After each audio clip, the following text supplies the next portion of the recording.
Zero to Professional English Course, a creation of Habib Riaz.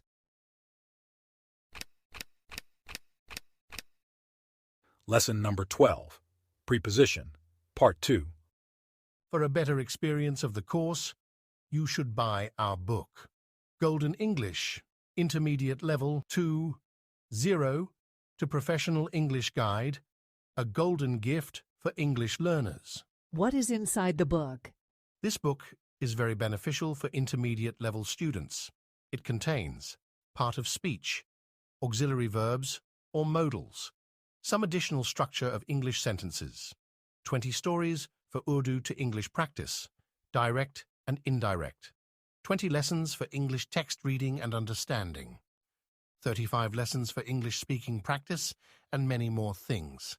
I am sure that my book, Golden English, would be a perfect need for English learners, as this will serve as a complete guide to improve their English skills, starting from zero knowledge to advanced levels. Especially translation, English text understanding, and speaking skills, whether starting from zero knowledge to advanced levels. Error is human nature, so if you notice any mistakes in the book, please do not hesitate to inform me. I would be grateful for this act of kindness. If you like, you may share this course with your friends and relatives. To stay updated about our courses and opportunities, please follow us on the links given below in the description. Let's begin with the lesson. बिस्मिल्लाहिर्रहमानिर्रहीम अस्सलामु अलैकुम वरहमतुल्लाहि वबरकातुह। उम्मीद करता हूँ कि आप सब लोग बखैर आफियत होंगे। आज हम पढ़ेंगे सबक नंबर 12 और आज हम पढ़ेंगे पार्ट्स ऑफ स्पीच और उसमें हम पढ़ेंगे प्रीपोजिशन पार्ट 2, यानी प्रीपोजिशन के बारे में कुछ बातें रह गई थी जिनका जानना हमारे लिए ज़रूरी है। तो आज उसी बकिया हिस्से को हम पढ़ेंगे तफसील के साथ, लेकिन उससे पहले हम रिवाइज करेंगे जो कुछ हमने कल पढ़ा था। कल हमारी जो गुफ्तगू हुई थी वो प्रीपोजिशन के बारे में हुई थी और मैंने बताया था कि प्रीपोजिशन किसे कहते हैं। What is preposition? प्रीपोजिशन क्या है? तो प्रीपोजिशन की तारीफ है कि उन अल्फाज को कहा जाता है जो जुमलों में इस्तेमाल होते हैं किसी नाउन से पहले और उस जुमले में मौजूद कोई दूसरा नाउन प्रोनाउन होता है उससे उसके ताल्लुक़ को जोड़ते हैं। अब ये ताल्लुक़ मुख्तलिफ नाहिये से हो सकता है, सिमत के नाहिये से भी हो सकता है, जैसे कि आप कहते हैं जगह के नाहिये से, जैसे कि the book is on the table. ये मकान के नाहिये से भी हो सकता है, जैसे कि आप कहें हमूद लिव्स इन न्यू दिल्ली। ये जो है सिमत के नाहिये से भी हो सकता है ताल्लुक़, जैसे कि he turn to the left suddenly. और ये ताल्लुक़ वक्त के नाहिये से भी हो सकता है, जैसे कि आप कहेंगे I will be there at 3 o'clock। आगे हमने पढ़ा था कुछ मज़ीद जानकारी के बारे में हमने गुफ्तगू की थी प्रीपोजिशन के बारे में। पहली बात क्या थी? पहली बात ये थी कि प्रीपोजिशन का अपना ऑब्जेक्ट होता है और ऑब्जेक्ट से मुराद ये है जिस पर प्रीपोजिशन दाखिल हो जाए उसको हम ऑब्जेक्ट का नाम देते हैं। आगे हमने पढ़ा था कि प्रीपोजिशन के एक से ज़्यादा ऑब्जेक्ट हो सकते हैं, यानी कोई ज़रूरी नहीं कि एक ही ऑब्जेक्ट हो, यानी एक से ज़्यादा भी हो सकते हैं। आगे जो हमारी गुफ्तगू हुई थी वो ये हुई थी कि प्रीपोजिशन को हम ऑब्जेक्ट से पहले ही लिखते हैं, यानी पहले हम प्रीपोजिशन लिखते हैं फिर जिस पर दाखिल करते हैं उसको लाते हैं। लेकिन कुछ सूरतें ऐसी हैं जिसमें हम प्रीपोजिशन को बाद में लाते हैं, उसके ऑब्जेक्ट को पहले लाते हैं, यानी इसका उल्टा हो जाता है। पहली सूरत क्या है कि अगर आप लफ्ज़ डैट ला रहे हैं और ये रिलेटिव प्रोनाउन है, ठीक है, और उस पर जो है हमें ज़रूरी है लाना क्या? प्रीपोजिशन। तो इस सूरत में आप पहले डैट को लाएंगे उसके बाद आप प्रीपोजिशन को लाएंगे। इसकी मिसाल मैंने आपके सामने जिक्र की थी। आगे मैंने पढ़ा था कि अगर कोई प्रीपोजिशन हो और उसका ऑब्जेक्ट क्या हो, इंट्रोगेटिव प्रोनाउन हो, सवाल किया जा रहा हो उस ऑब्जेक्ट के ज़रिए, तो इस सूरत में भी हम प्रीपोजिशन को आखिर में जिक्र करेंगे। तीसरी सूरत जो है वो ये है कि आप जुमले में अगर ताकीद पैदा करना चाहते हैं तो इस सूरत में भी आप प्रीपोजिशन को उसके ऑब्जेक्ट से अलग लिखेंगे। पहले आप ऑब्जेक्ट लिखेंगे उसके बाद प्रीपोजिशन को लिखेंगे। ओके गाइज, आगे हमने पढ़ा था काइंड्स ऑफ प्रीपोजिशन, प्रीपोजिशन की किस्मों के बारे में, और मैंने क्या गुफ्तगू की थी कि जो हम आपको बता रहे हैं किस्में ये बनावट एंड स्ट्रक्चर के एतबार से हैं। पहली जो किस्म है वो सिंपल प्रीपोजिशन। सिंपल प्रीपोजिशन किसे कहते हैं? जो किसी से ना बना हो, अपना असली हो, ठीक है। और कंपाउंड प्रीपोजिशन किसे कहते हैं? कंपाउंड प्रीपोजिशन उन प्रीपोजिशन को कहा जाता है जो जोड़कर बनाए गए हों, दो या दो से ज़्यादा अल्फाज को मिला करके। उसके बाद फ्रेज प्रीपोजिशन। फ्रेज प्रीपोजिशन किसे कहते हैं? उस प्रीपोजिशन को कहा जाता है जो जुमले के यानी अल्फाज के मजमूए होते हैं, अल्फाज के मजमूए होते हैं उनका मुकम्मल माना नहीं होता है, लेकिन ये जुमले में एज अ प्रीपोजिशन इस्तेमाल किए जाते हैं, तो उनको हम क्या नाम देते हैं? उनको हम नाम देते हैं फ्रेज प्रीपोजिशन का। ओके गाइस, आगे हमने पढ़ा कुछ डेली यूज प्रीपोजिशन के बारे में हमने बात की थी, यानी कुछ हमने आपको ऐसे प्रीपोजिशन पढ़ाए थे जिनका इस्तेमाल हमें रोज़मर्रा की ज़िंदगी में पड़ता है, तो इसलिए मैंने उनको मिसालों के साथ जिक्र किया ताकि आप से गलती ना हो उनको इस्तेमाल करने में। मिसाल के तौर पर हमने कहा ऐट के इस्तेमाल के बारे में, हमने सीखा इन के बारे में, इनटू के बारे में, ऑन के बारे में, टू के बारे में, फॉर के बारे में। इसी तरह से हमने सिंस के बारे में भी बात की, हमने बात की बाय के बारे में, हमने बात की विद के बारे में, हमने बात की बिसाइड्स एंड बिसाइड के बारे में। इसी तरह से हमने बिटवीन और अमंग के बारे में भी बात की, और हमने हर एक की मिसाल को आपके सामने पेश किया था ताकि आप इनका सही इस्तेमाल कर सकें और आपसे गलती ना हो इनको इस्तेमाल करने में। ओके गाइस, अब हम आगे चलते हैं और उम्मीद करता हूँ कि आपने लेसन को समझा होगा, अच्छे से पढ़ा होगा। ठीक है, इसी लेसन की बुनियाद पर अब हम करने जा रहे हैं अपना आज का होमवर्क। ओके, लेकिन होमवर्क करने से पहले मैं आपसे कहना चाहूँगा, आपसे गुजारिश करूँगा कि आप प्लीज़ लेसन को पहले समझ लें, उसके बाद ही होमवर्क करें, क्योंकि हमारा जो होमवर्क है वो लेसन पर ही मुनहसिर है, उसी की बुनियाद पर ही आप होमवर्क को कर पाएंगे। In this part, we will check our grammar. Please remember that this is a multiple choice question where you have to choose the correct answer. For every question, you have only 15 seconds. Let us begin with the test.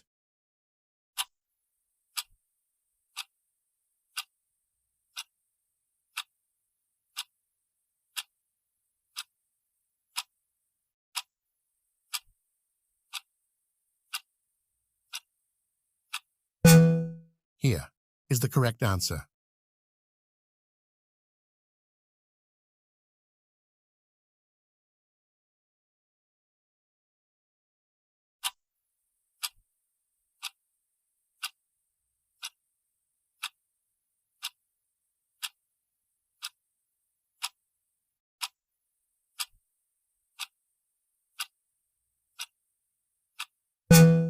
Here is the correct answer.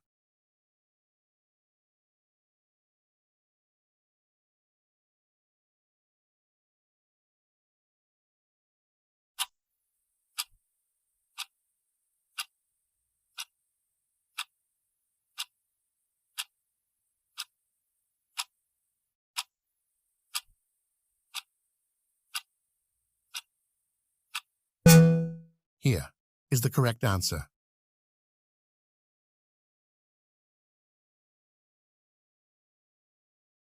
Here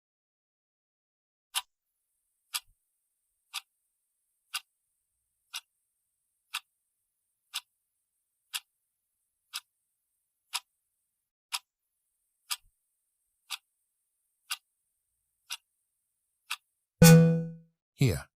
the correct answer.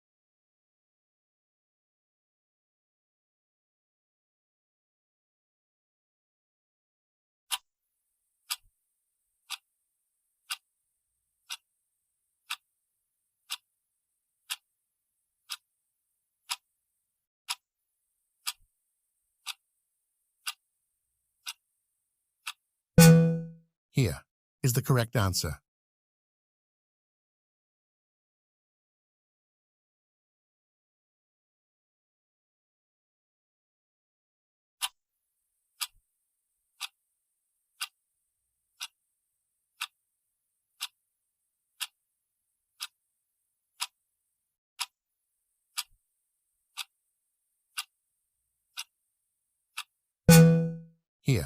Here is the correct answer.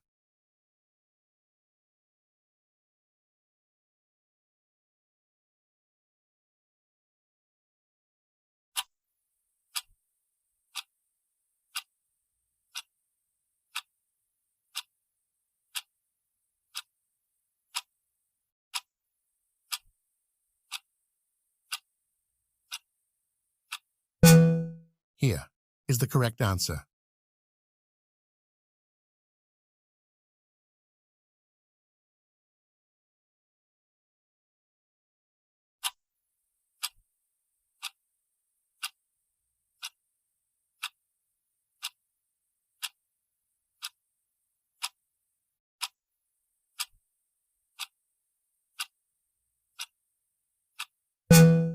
Here is the correct answer.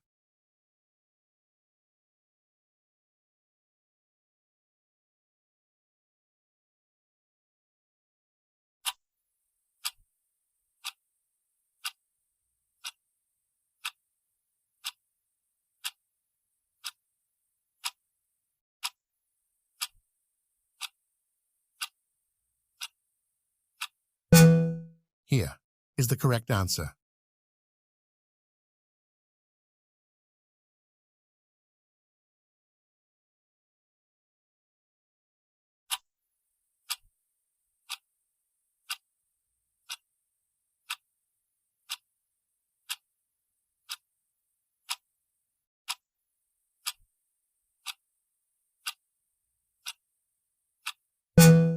Here is the correct answer.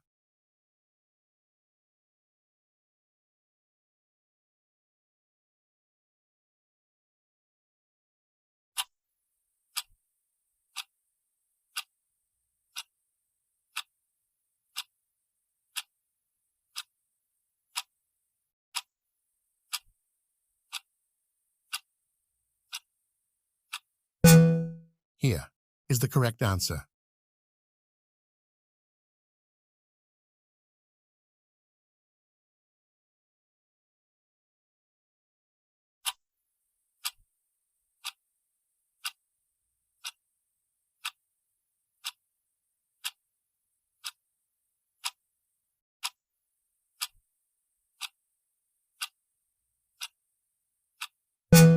Here is the correct answer.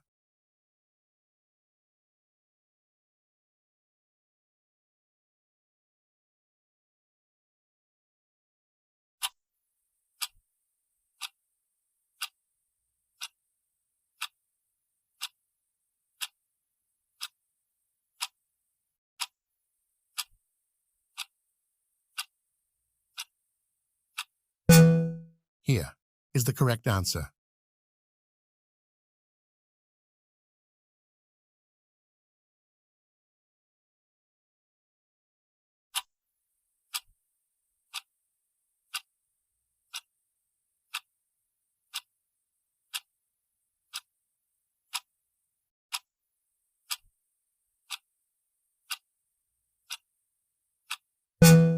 Here is the correct answer.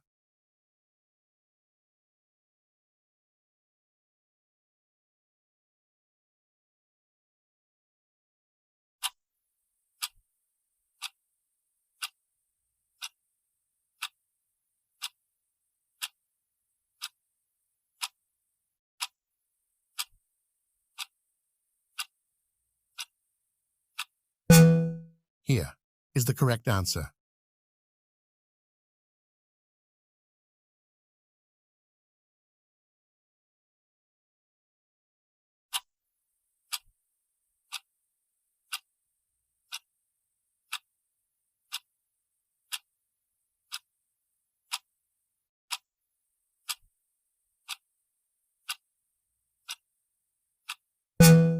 Here is the correct answer.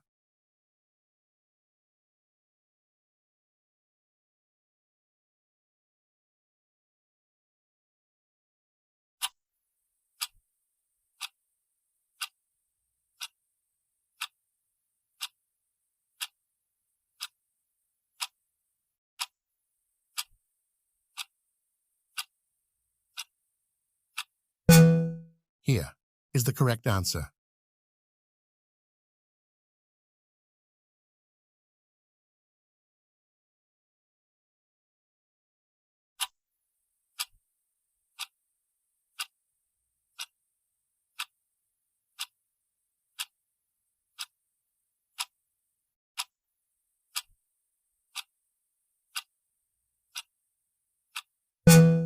Here is the correct answer.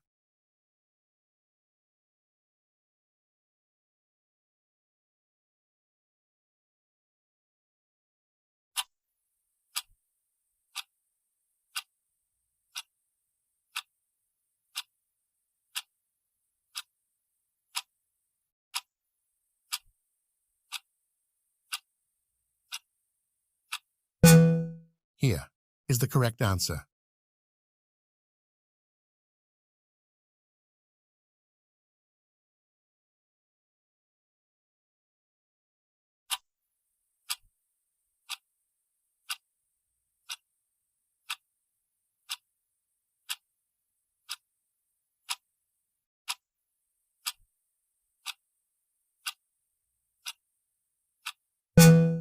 here is the correct answer.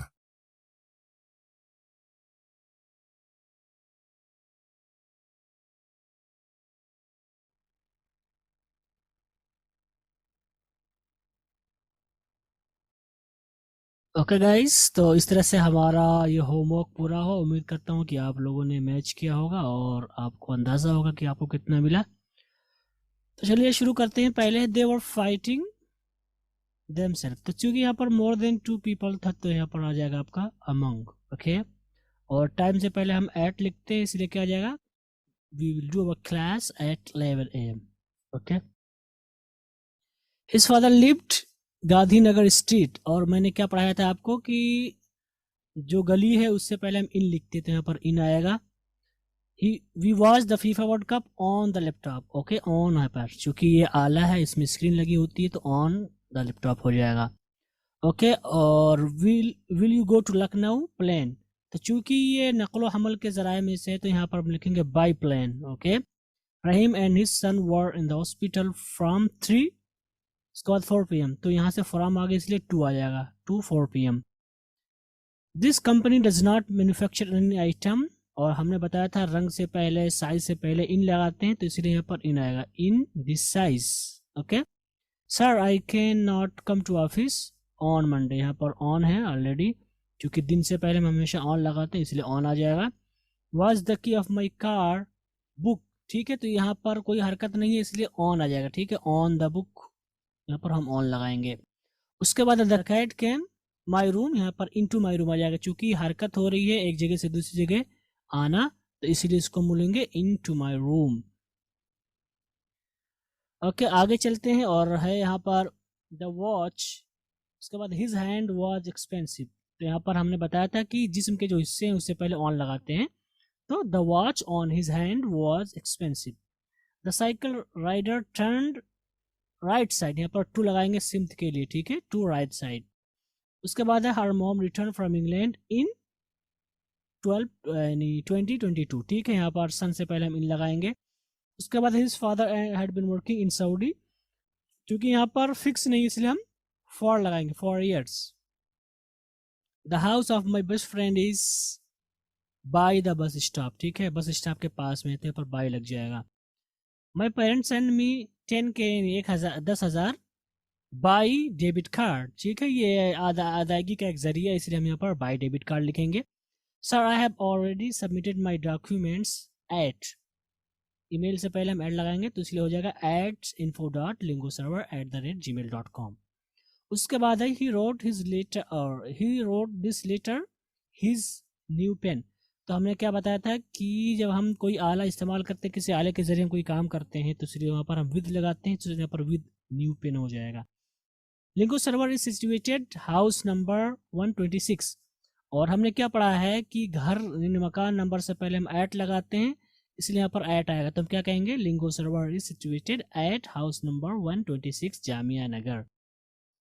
हमारा अगला जुमला है the friendship you and me will never end, तो चूंकि यहाँ पर 2 लोग हैं, यू और मी एंड आई, तो इसलिए यहाँ पर बिटवीन हो जाएगा, the friendship between you and me will never and. Okay guys, तो ये हमारा होमवर्क था। उम्मीद करता हूँ कि आपको समझ में आया होगा कि आपका गलत क्यों था और सही था तो क्यों सही था। जैसा कि मैंने एक्सप्लेन किया कि क्यों हमने यहाँ पर इन लगाया, क्यों यहाँ पर हमने एट लगाया, वगैरह वगैरह। अब आपके पास कोई सवाल है तो हम उसको सुनते हैं गाइस। ओके गाइस, तो हम शुरू करने जा रहे हैं अपना आज का सबक, और आज का हमारा सबक है सबक नंबर 12, और आज का सबक में हम बात करेंगे प्रीपोजिशन, यानी प्रीपोजिशन में कुछ बातें रह गई थी, गोया कि पार्ट 2 को हम लेकर आज गुफ्तगू करेंगे। ओके गाइस, तो हमने पिछले सबक में क्या पढ़ा, पिछले सबक में हमारी जो गुफ्तगू हुई थी वो प्रीपोजिशन के कुछ अहम नुकात थे, कुछ अहम बातें थी प्रीपोजिशन के बारे में, उसके कुछ उसूल ज़वाबित थे, यानी उसके मुतालिक जो बुनियादी और बहुत ही अहम बातें थी उनको हमने तफसील के साथ पढ़ा। उम्मीद करता हूँ कि आपने उनको समझा होगा और आपको अंदाज़ा हुआ होगा कि कितनी अहम बातें थी जो कुछ हमने कल सीखा। उससे कहीं ज़्यादा अहम आज की बातें हैं, दोनों ही अहम है अपने अपने नाहिए से, लेकिन आज का जो सबक है वो भी अहम है और आज का जो सबक है उसमें हम पढ़ेंगे कुछ ऐसे अल्फाज को, कुछ ऐसे कलिमात को जिनके साथ हम हमेशा प्रीपोजिशन का इस्तेमाल करते हैं।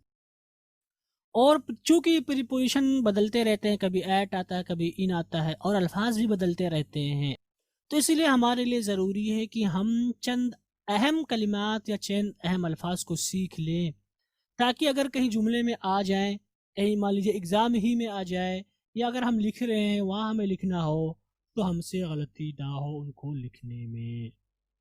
तो सबसे पहले हम बात करेंगे उन कलिमात को, कुछ ऐसे अल्फाज होते हैं जो जगह का माना देते हैं और वो प्रीपोजिशन के साथ इस्तेमाल किए जाते हैं। यानी कुछ कलिमात ऐसे होते हैं जिनके साथ ज़रूरी है कि हम प्रीपोजिशन का इस्तेमाल करें। और प्रीपोजिशन नंबर 1 जो यहाँ पर लिखा है, यानी पहली किस्म की हम बात कर रहे हैं, तो कुछ ऐसे अल्फाज हैं जो जगह का माना देते हैं और वो जो है प्रीपोजिशन के साथ इस्तेमाल होते हैं, जिसमें से पहला है लीन्ड अगेंस्ट अ वॉल। लीन के माने होते हैं झुकना, अगेंस्ट अ वॉल का मतलब दीवार के सहारे। ओके, तो लीन अगेंस्ट अ वॉल, यहाँ पर देख सकते हैं अ वॉल, ये आपका जगह के माने बता रहे, कोई जगह है, दीवार है, ठीक है। तो आप देख सकते हैं कि उससे पहले आपने क्या इस्तेमाल किया, आपने अगेंस्ट प्रीपोजिशन का इस्तेमाल किया। तो गोया कि वॉल और लीन और वॉल अगर आ जाए तो उनके बीच में हम क्या इस्तेमाल करेंगे, अगेंस्ट का इस्तेमाल करेंगे। आगे हम बात करेंगे फेल अमंग थीव्स। ठीक है, अगर कहीं फेल आ जाए और थीव्स आ जाए तो उसके बीच में हम क्या डालेंगे, अमंग डालेंगे। इसी तरह से एट डेथ्स डोर, ठीक है, मरने के बिल्कुल दहाने पे करीब है, तो यहाँ पर हम एट डेथ्स डोर का इस्तेमाल करेंगे, एट का इस्तेमाल करेंगे। आगे है stood behind the curtain. Okay,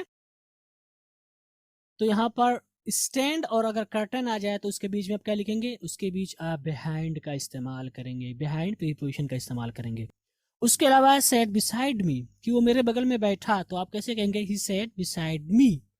तो यहाँ पर मैंने सिर्फ 5 ही को लिखा है, लेकिन हमने जो जमा किया है वो कुल कितने हैं, वो कुल 27 हैं। यानी हमने अपनी किताब के अंदर 27 उन कलिमात को या उन अल्फाज को लिख दिया है जो जगह का माना देते हैं और उनको हम प्रीपोजिशन के साथ इस्तेमाल करते हैं।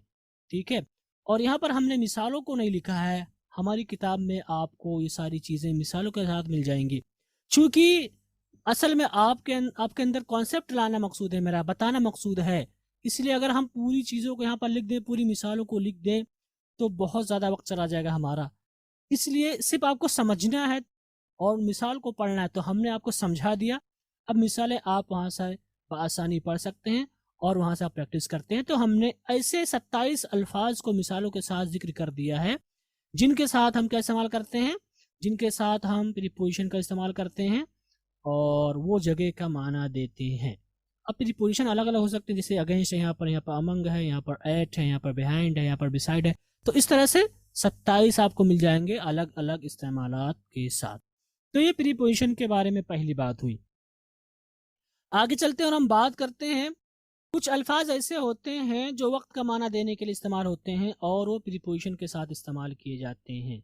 ओके, जैसे कि ड्यूरिंग द होल डे, आप कहेंगे आफ्टर हिज डेथ, आप कहेंगे एट एन अर्ली डेट, आप कहेंगे बिहाइंड टाइम, आप कहेंगे सिंस यस्टरडे, आप कहेंगे थ्रू आउट द ईयर।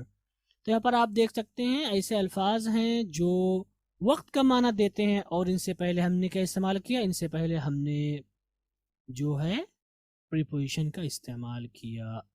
और ये जो प्रीपोजिशन हमने जमा कर रखे हैं, यहाँ पर हमने सिर्फ 6 को लिखा है, हमने आपके लिए 20 प्रीपोजिशन का जुगाड़ कर दिया है, यानी इंतज़ाम कर दिया है, और वहाँ पर हमने मिसालों को लिख दिया है ताकि आप बआसानी समझ सकें। यहाँ पर हम मिसालें नहीं दे रहे हैं क्योंकि अगर हम मिसालों में पढ़ जाएंगे तो बहुत ज़्यादा टाइम लग जाएगा। आप यहाँ पे समझ लीजिए और हमारी किताब से जाकर के आप बआसानी मिसाल देख लीजिएगा, तो मिसाल को देखना कोई मुश्किल नहीं होगा, समझना असल होता है। ओके गाइज, तो कुल हमने 20 ऐसे अहम प्रीपोजिशन वाले कलिमात को जमा कर दिया है जो जगह का यानी जो वक्त का माना देते हैं।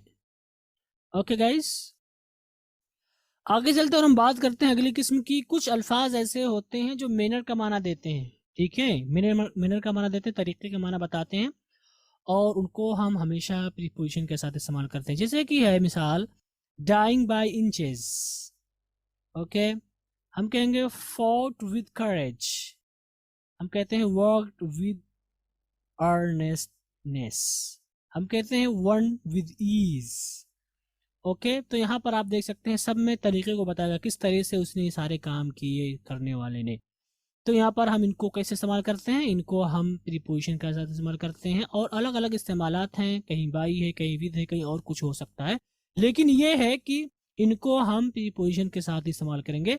और ऐसे कुल 4 हैं जो कि बहुत अहम है और यहाँ पर आप चारों को देख सकते हैं, अगरचे इसमें मिसाल तो नहीं है लेकिन आप किताब में हमारी जाकर के मिसाल देख सकते हैं। आगे चलते हैं और हम बात करते हैं कुछ ऐसे अल्फाज की जो सबब और मकसद वगैरह का माना बताते हैं, यानी उनके माने में सबब निकल कर वाज़े होता है और उनको हम प्रीपोजिशन के साथ इस्तेमाल करते हैं हमेशा। जैसे कि हम कहें died of fever, died from fatigue, हम कहते हैं शी वर्स विद फीवर, हम कहते हैं एफिलिक्टेड विद लेप्रोसी, हम कहते हैं बेनिफिशियल टू हेल्थ। ठीक है, तो यहाँ पर आप देख सकते हैं कि इन सारों को हम सबब और मकसद वगैरह के लिए इस्तेमाल करते हैं। यानी जो है बुखार की वजह से मर गया, थकान की वजह से मर गया, यानी जो है बुखार की वजह से काँप रहा है, कोड की वजह से, वो कोड से ज़्यादा कोड की वजह से बहुत ज़्यादा मुतासिर हुआ। तो यहाँ पर आप देख सकते हैं ये सारे के सारे जो अल्फाज हैं, फीवर, फैटिक, फीवर, लेप्रोसी, हेल्थ वगैरह, ये ऐसे अल्फाज हैं जो सबब वगैरह को बतलाने के लिए इस्तेमाल किए जाते हैं। तो उनसे पहले हम क्या इस्तेमाल करते हैं, उनसे पहले हम प्रीपोजिशन का इस्तेमाल करते हैं। एक और मिसाल है सेंसिटिव टू क्रिटिसिज्म। ओके, और ऐसे कुल 34 अल्फाज हैं, ऐसे कुछ 34 यानी कुल 34 कलिमात हैं जो सबब और मकसद वगैरह को बतलाने के लिए इस्तेमाल किए जाते हैं, जिनको हमने मिसालों के साथ किताब में लिख दिया है। यहाँ पर बस आपको समझाना मकसूद है। आगे चलते हैं और हम बात करते हैं कुछ ऐसे इस्म हैं जिनके साथ हम फॉर का इस्तेमाल करते हैं, यानी कि अगर वो इस्म आ जाए अंग्रेजी जुबान के अंदर और उनमें प्रीपोजिशन लाना हो तो हम उसमें फॉर का इस्तेमाल करेंगे। जैसे कि है अफेक्शन, इसे है ambition, apology, aptitude, candidate, blame, desire, और आपका अगला वर्ड है कॉन्टेम्प्ट।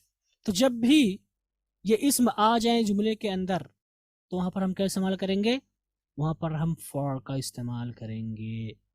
ओके, और ऐसे कुल 32 अल्फाज को हमने जमा कर रखा है जिनके साथ हम फॉर का इस्तेमाल करते हैं मिसालों के साथ, आप वहाँ पर जाकर देख लेंगे। तो जब भी अफेक्शन आ जाए, एम्बिशन आ जाए, डिज़ायर आ जाए, ब्लेम आ जाए, कैंडिडेट आ जाए, कॉन्टेम्प्ट आ जाए, एप्टीट्यूड आ जाए, तो वहाँ पर हम क्या इस्तेमाल करेंगे, वहाँ पर हम लफ्ज़ फॉर का इस्तेमाल करेंगे। ओके, आगे चलते हैं और हम बात करेंगे कुछ ऐसे इस्म हैं जिनके साथ हम विद का इस्तेमाल करते हैं। जैसे कि है इनमें से सबसे मशहूर acquaintance, alliance, bargain, comparison, conformity, enmity, intimacy, relations. तो ये कुछ ऐसे अल्फाज हैं, कुछ ऐसे ये नाउन हैं जिनके साथ हम क्या इस्तेमाल करते हैं प्रीपोजिशन, जिनके साथ हम विद का इस्तेमाल करते हैं। और ऐसे हमने कुल 9 अल्फाज को जमा कर रखे हैं। यहाँ पर आपको 8 हैं, एक और बचा होगा, जिनके साथ हम विद का इस्तेमाल करते हैं और मिसालों के साथ हमने वहाँ पर लिख दिया है, आप वहाँ पर आसानी जाकर देख सकते हैं। आगे हम बात करेंगे कुछ ऐसे इस्म की, कुछ ऐसे नाउन्स की जिनके साथ हम ऑफ का इस्तेमाल करते हैं। जैसे कि है assurance, charge, doubt, experience, failure, observance, proof, result. तो जब भी ये जुमले में आ जाए, हमेशा नहीं, बदलते रहते हैं, ठीक है, अलग अलग एतबार से, लेकिन अक्सर इनके साथ हम क्या इस्तेमाल करते हैं, इनके साथ हम ऑफ का इस्तेमाल करते हैं। ये क्या है, ये नाउन है, नाउन की बात हो रही है, वर्ब की बात नहीं हो रही गाइस, ठीक है। और ऐसे कुल 10 नाउन हैं, 10 अस्मा हैं जिनके साथ हम ऑफ का इस्तेमाल करते हैं और इनको आप मिसालों के साथ हमारी किताब में समझ सकते हैं। लेकिन यहाँ पर हमने फिर से कहना चाहूँगा नहीं लिखा है, क्योंकि लेसन बहुत ज़्यादा भारी हो जाएगा, टाइम बहुत ज़्यादा चला जाएगा, इसलिए हमने उनको नहीं लिखा है यहाँ पर।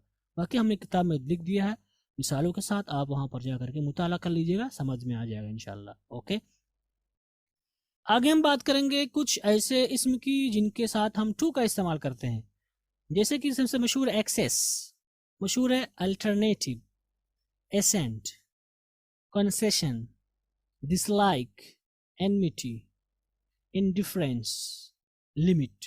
तो जब भी ये इसम आ जाए किसी जुमले के अंदर और वहाँ पर प्रीपोजिशन का इस्तेमाल करना हो तो वहाँ पर हम टू का इस्तेमाल करेंगे। और हमने कुल ऐसे 34 इसमों को जमा कर रखा है, 34 नाउन को जमा कर रखा है जिनके साथ हम टू का इस्तेमाल करते हैं, और वो बहुत ज़्यादा इस्तेमाल है। ओके, आगे हम बात करेंगे कुछ ऐसे इसम की जिनके साथ हम फ्रॉम का इस्तेमाल करते हैं, फ्रॉम का इस्तेमाल करते हैं, जैसे कि रिस्पाइट, एग्जेम्पशन, एब्स्टिनेंस, डिलीवरेंस। तो इनके साथ हम क्या इस्तेमाल करेंगे? इनके साथ हम फ्रॉम का इस्तेमाल करेंगे। इनको आप मिसालों के साथ हमारी किताब में देख सकते हैं। और ऐसे कुल 8 हैं जिनको हमने जमा कर रखे हैं, तो उनके साथ आप क्या इस्तेमाल करेंगे? उनके साथ आप फ्रॉम का इस्तेमाल करेंगे। आगे हम बात करेंगे कुछ ऐसे एडजेक्टिव और पार्टिसिपल्स की जिनके बाद हम टू का इस्तेमाल करते हैं, जिनके साथ हम टू का इस्तेमाल करते हैं, जैसे कि एडिक्टेड, आपका कहना adjacent to. Okay, adjacent to का इस्तेमाल करेंगे, agreeable to, alive to, appropriate to, common to, like conducive to और कंट्रेरी टू। तो इनके साथ हम क्या इस्तेमाल करेंगे? इनके साथ हम टू का इस्तेमाल करेंगे। और ऐसे कुल 80 हैं एडजेक्टिव या पार्टिसिपल्स, कुल 80 हैं जिनको हमने लिख रखे हैं, और उनके बाद हम क्या इस्तेमाल करते हैं? उनके बाद हम टू का इस्तेमाल करते हैं। अगर हम 80 को यहाँ पर लिखने लग जाएं तो बहुत ज़्यादा टाइम लग जाएगा, इसलिए हम यहाँ पर यहीं पर इक्तफा करते हैं, बाकी आप किताब के ज़रिए से मिसालों को देख लेंगे।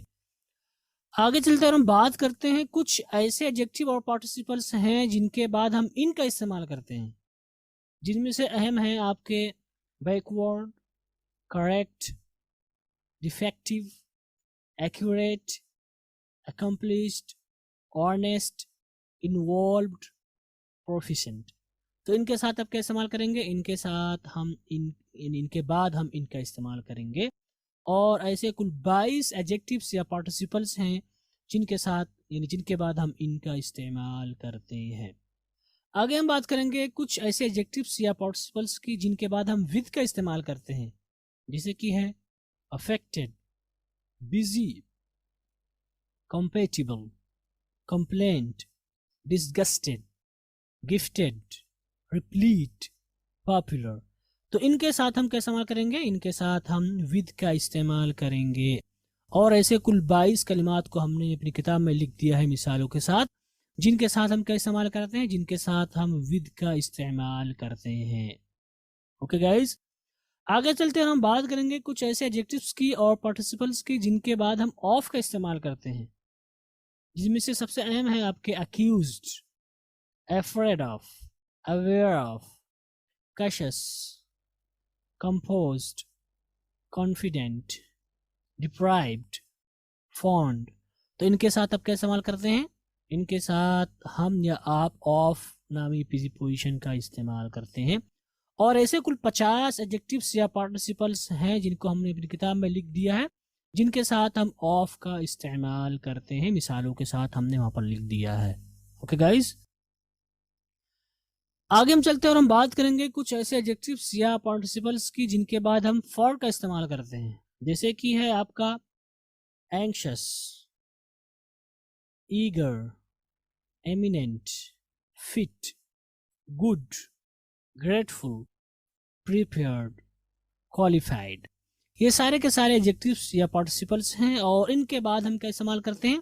इनके बाद हम फॉर का इस्तेमाल करते हैं। और ऐसे कुल 21 पार्टिसिपल्स या एडजेक्टिव्स हैं जिनके साथ हम फॉर का इस्तेमाल करते हैं। और सिर्फ 21 ही नहीं है, लेकिन 21 कहने का मतलब यहाँ पर जो बहुत ज़्यादा इस्तेमाल है, जिनकी हमें ज़रूरत पड़ती है, जो अक्सर हमसे पूछे जा सकते हैं एग्जाम वगैरह में, उनकी बात हो रही, वरना ऐसे पता नहीं कितने होंगे।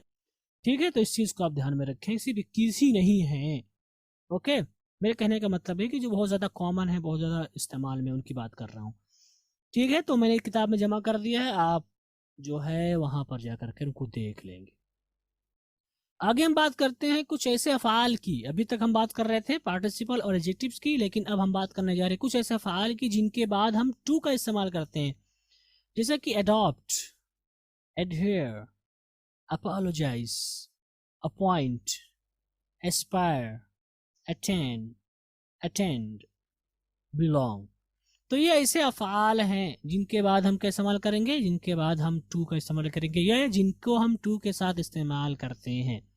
और ऐसे कुल 26 अफ़आल हैं जिनको हमने अपनी किताब में जिक्र कर दिया, जो कि बहुत ज़्यादा इस्तेमाल में है।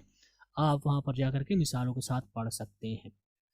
आगे हम बात करेंगे कुछ ऐसे अफ़आल की जिनके बाद हम फ्रॉम इस्तेमाल करते हैं। अभी तक हम टू की बात कर रहे थे, कुछ ऐसे अफ़आल हैं जिनके बाद हम फ्रॉम का इस्तेमाल करते हैं, जैसे कि है abstain, debar, derive, derogate, desist, deviate, differ, escape। तो ये ऐसे अफ़आल हैं जिनको हम किसके साथ इस्तेमाल करते हैं, जिनको हम फ्रॉम के साथ इस्तेमाल करते हैं।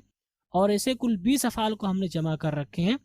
और एक बात और बताना भूल गया, वो ये है कि हमने इन सब के मानी भी जिक्र कर रखे हैं, जैसे एब्स्टेंट के क्या माने हैं, डिबार के क्या माने हैं, ड्राइव के क्या माने हैं, डेरोगेट के क्या माने हैं। ठीक है, तो यहाँ पर आपको किताब के अंदर मानी भी मिल जाएंगे और मिसालें भी मिल जाएंगी, तो आप वहाँ पर बासानी इंशाल्लाह समझ जाएंगे। तो गोया कि कुछ अफ़आल ऐसे होते हैं जिनके साथ हम फ्रॉम का इस्तेमाल करते हैं, ज़रूरी होता है कि हम फ्रॉम का इस्तेमाल करें। ऐसे कुल 20 अफ़आल हैं।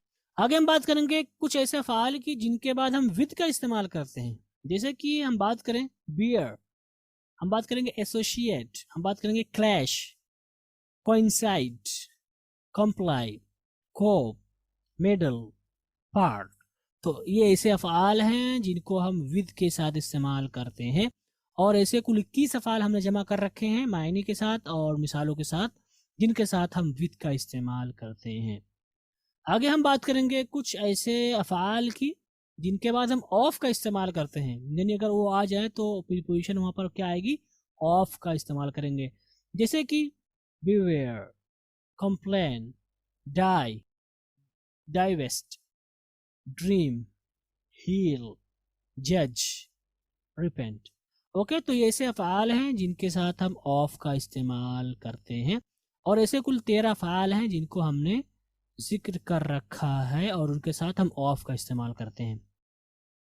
आगे हम बात करेंगे कुछ ऐसे अफ़आल हैं जिनके बाद हम फॉर का इस्तेमाल करते हैं, जैसे कि है care, feel, hope, मोर्न, wish, start.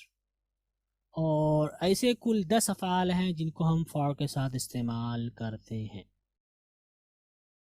Okay, आगे बात करेंगे कुछ ऐसे अफ़आल की जिनके साथ हम इन का इस्तेमाल करते हैं। ठीक है, इन का इस्तेमाल करते हैं। ठीक है, जैसे कि delight, employ, excel, fall, glory, increase, involve, indulge. तो ये ऐसे अफ़आल हैं जिनके साथ हम क्या इस्तेमाल करते हैं, जिनके साथ हम इन प्रीपोजिशन का इस्तेमाल करते हैं। और ऐसे कुल 10 अफ़आल हैं जिनको हमने जिक्र कर रखा है मिसालों के साथ और मानी के साथ। आगे हम बात करेंगे कुछ ऐसे अफ़आल की जिनके बाद हम ऑन का इस्तेमाल करते हैं, जैसे कि है comment, decide, depend, determine, deliberate, duel. तो जब भी अफ़आल आएंगे इनको हम ऑन के साथ इस्तेमाल करेंगे। ओके, और ऐसे कुल 13 अफ़आल है जिनको हमने मानी के साथ और इनकी मिसालों के साथ जमा कर रखे हैं। ओके गाइस, तो यहीं पर आज का हमारा सबक ख़त्म हुआ, जो कि बहुत मुख्तसर रहा, लेकिन अगर हम हकीकी मानों में देखें तो ये जो आज हमने इस सबक को 10 मिनट में ख़त्म किया, इस सबक में आपका 3-4 दिन भी जा सकता था। ओके, लेकिन चूंकि हमें प्रैक्टिस करनी है, हमें बस समझना है, तो इसलिए हमने शॉर्ट में इनको बयान कर दिया है। ओके, तो आज के सबक में हमने क्या पढ़ा? आज के सबक में हमने कुछ नया तो नहीं पढ़ा, लेकिन इतना ज़रूर हमने पढ़ा कि आज के सबक में हमने कुछ उन अल्फाज के बारे में बहस की, उन अल्फाज के बारे में गुफ्तगू की जिनके साथ हम प्रीपोजिशन का इस्तेमाल करते हैं। और ये प्रीपोजिशन मुख्तलिफ नाहियों से बदलते रहते हैं, कभी किसी फेल के साथ ऑफ आता है, तो कभी किसी के साथ इन आता है, तो कभी किसी के साथ फॉर आता है, तो कभी किसी के साथ ऑफ आता है, यानी मुख्तलिफ तरीके से आते रहते हैं। तो आज के सबक में हमने चंद मशहूर अल्फाज को इनकी प्रीपोजिशन के साथ पढ़ा और यहीं पर हमारा आज का सबक ख़त्म हुआ। अगर आपके पास कोई सवाल है तो आप लिख सकते हैं, अपना सवाल कर सकते हैं गाइस। ओके गाइस, अब हम चलते हैं होमवर्क करते हैं।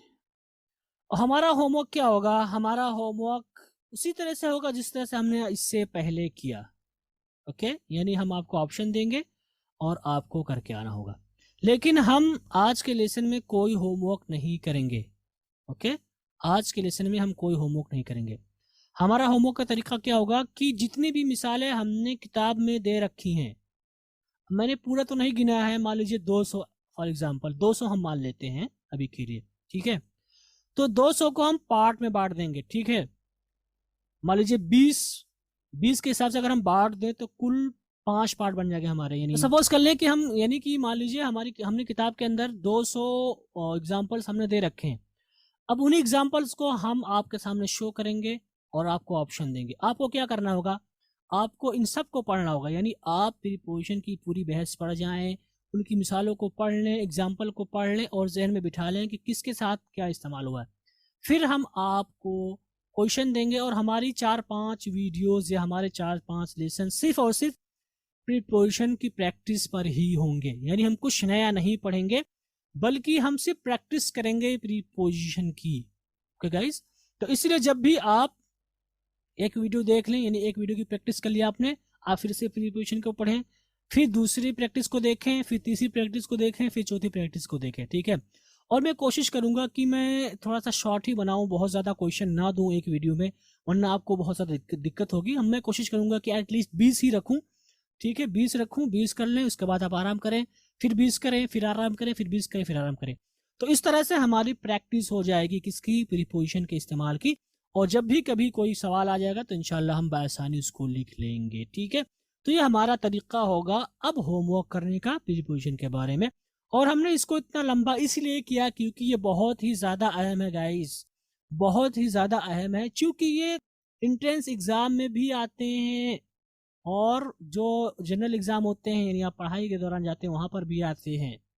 और लिखने में भी बहुत ज़रूरी है। इनके गलत इस्तेमाल से माना बदल जाता है, इनके गलत इस्तेमाल से माना बदल जाता है। अगर आप अरबी के तालिब इल्म हैं, आप जानते होंगे कि सीला का कितना बड़ा किरदार होता है, ठीक है। कि हसला आला के क्या माने हैं, हसला के क्या माने हैं, रकीबा फ़ी के क्या माने हैं, रकीबा अन के क्या माने हैं, तो वहाँ पर भी माना बदल जाता है अगर हम सिले को चेंज कर दें। तो इसी तरह से प्रीपोजिशन भी बहुत ज़्यादा अहमियत की हामिल बहस है। तो इसलिए हम अच्छे से प्रैक्टिस करेंगे, ठीक है। 4-5 वीडियोज़ में बनाऊंगा सिर्फ और सिर्फ प्रैक्टिस के लिए, उसके बाद फिर हम सब आगे जाएंगे। ओके, तो इसलिए अभी आज के लिए कोई होमवर्क नहीं है। आपका होमवर्क यही है कि आप प्रीपोजिशन को अच्छे से पढ़ लें, अच्छे से समझ लें, सारी मिसालों को आप एक एक करके देख लें और उसके मानी को भी समझ लें, ताकि जब आपसे सवाल कर लिया जाए तो आप अच्छे से उसका रिप्लाई दे सकें। ओके गाइज, तो इन्हीं के साथ हमारा आज का सबक ख़त्म हुआ। अब इंशाल्लाह हम आपसे मिलेंगे अगले सबक में प्रैक्टिस के साथ। वस्सलामु अलैकुम वरहमतुल्लाहि वबरकातुहू।